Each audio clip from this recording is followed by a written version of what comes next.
Why people test your boundaries? At first, it seems harmless. A small request, a little favor, a casual joke that crosses the line. You brush it off. You tell yourself it is nothing. But deep down, something doesn't sit right. This is how it begins. The subtle test of your boundaries. People push not because they hate you, but because they want to know when you stop. And if it doesn't show them, they keep going. The nature of boundaries. Boundaries are not walls, they are invitation with rules. They say, you can come this far, but no further. Every relationship, family, friends, work, love depends on them. Yet, most people learn boundaries the hard way after someone walked through them. Why? Because we confuse kindness with permission. We think saying no will make us unlovable. So we keep saying yes until resentment takes root. Why people test you? Human beings are explorers. We test limits to understand safety, power, and belonging. Children test parents. Employees test bosses. Partners test each other's patience. Not all maliciously, even unconsciously. The real question is not why they test, it is why you let them. When you never state your limits, people assume you have none. And when limits are invisible, control is easy to take. Boundaries protect energy, time, peace, and self-respect. Without them, identity leaks away, one compromise at a time. The psychology behind boundary testing. Psychologically, boundary testing is about power and predictability. The brain wants to know, can I do this and still be accepted? If the answer is yes, the brain records that as safe behavior. So next time it pushes further. It pushes further. Testing boundary is also about curiosity. How much can I influence you? How strong is your sense of self? Those who lack control in their own life, crossing someone else's limit feels like victory. It feeds their ego, not their heart. The silent invitation. Every time you ignore discomfort, you silently invite repetition. People read your silence as permission. She didn't complain last time. He laughed it off. Must be fine. But silence is not peace. It is pressure with no sound. People how to treat you, not by what you allow once, but by what you allow twice. Boundaries are not spoken only in words, they are communicated in reaction, tone, and consistency. The world mirrors your standards. The fear of disappointing people. Most boundary problems come from fear of disapproval. You fear being called difficult. You fear losing love. You fear conflict. But remember, people who benefit from your lack of boundaries will always call your limits attitude.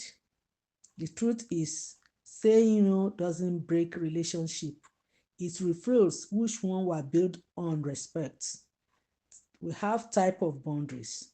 Let's go to the type of boundaries. Type of boundary testers.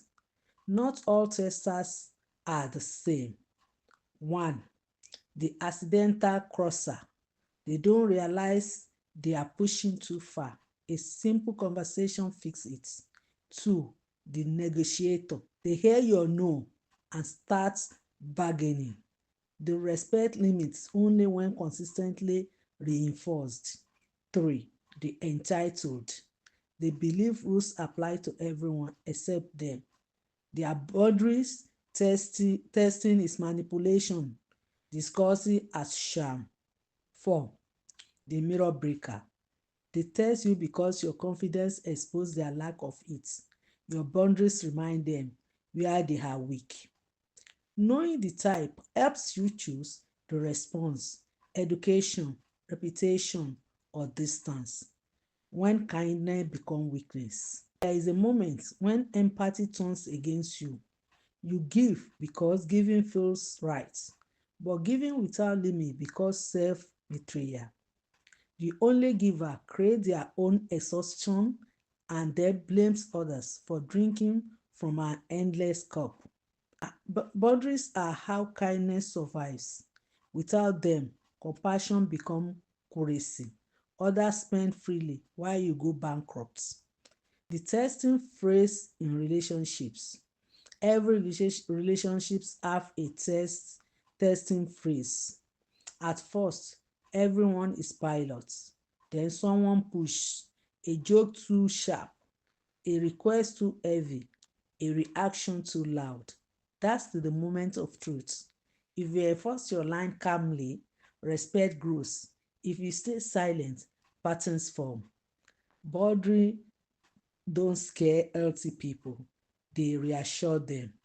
They say, I know who I am, so you can feel safe being who you are. Emotional manipulation and testing. Some people test boundaries through emotion, not words. They suck when you say no. They guilt trip when you protect your peace. They use tears, silence, or anger as tools. That is not connection. It is control through discomfort. Let's talk about the cure.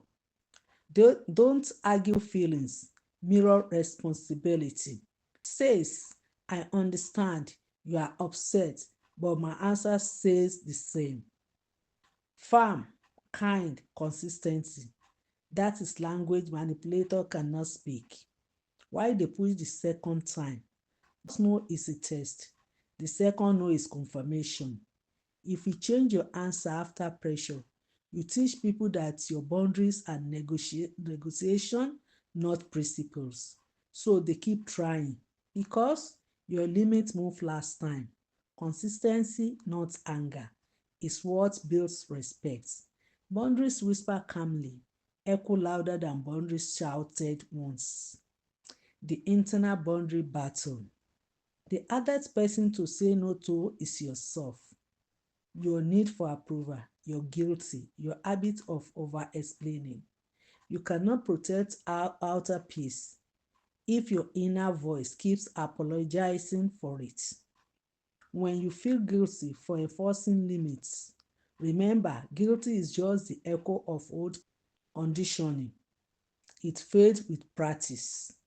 Freedom often starts as discomfort. How to respond when someone tests you. Step 1, pause. Don't react instantly. Silence shows control. Step 2, clarify. State your limit once clearly.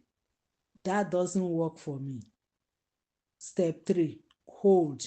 Resist the urge to justify. Every extra sentence weakens the line. Step 4, repeat if needed. Consistency trains memory faster than emotion. Step 5, detach. You cannot convince someone to respect you. They choose to. Boundaries and love. Some people believe love means endless access. It doesn't. Real love honors space. When two people respect boundaries, love breathes instead of suffocates. Setting boundaries in love doesn't push people away. It keeps them close without losing yourself. Because love without boundaries turns into dependence, and dependence discussed as love eventually breeds resentment. The childhood roots. Many adults struggle with boundaries because they were pushed for having them as children, told they were rude for saying no, selfish for asking space, disrespect for expressing emotions. So they grow up believing love must be earned through compliance.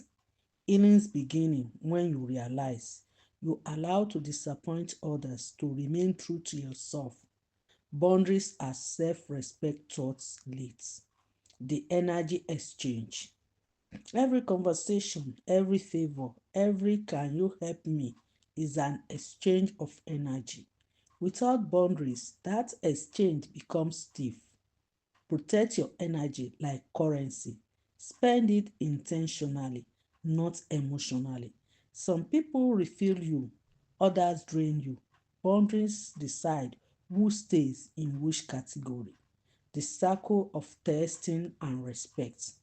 Once you start enforcing boundaries, something beautiful happens. The test stops. Because people who thrive on crossing lines live when lines hold. And those who stay starting mirroring your strengths. That is how respect is born, through reputation, not confrontation.